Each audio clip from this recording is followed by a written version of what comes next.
নমস্কার বন্ধুরা, শিখা kitchen and ব্লগে আপনাদের সবাইকে স্বাগত।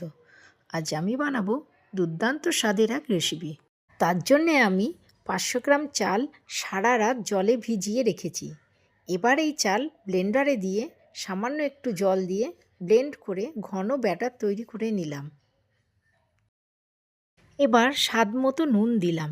নুনটা ভালো করে মিশিয়ে নেব। এবার পিঠার প্যান বসিয়ে গরম করে একটু কাপড় দিয়ে তেল বুলিয়ে নিলাম, যাতে তলায় লেগে না যায়। তারপর একটা ছোট হাতার সাহায্যে আস্তে আস্তে পিঠার বাটির মধ্যে ব্যাটার দিয়ে ঢাকনা বন্ধ করে দিলাম। গ্যাসের ফ্লেম মিডিয়াম টু লোতে রেখে পিঠা বানাতে হবে। 10 মিনিট পর ঢাকনা খুলে সব পিঠাগুলো একটা চামচ দিয়ে আস্তে আস্তে তুলে নেব। একইভাবে আমি বাকি পিঠেগুলো তৈরি করে নিলাম। এবার দুধ চিতই পিঠা বানানোর জন্য দুধটা ঘন করে নেব।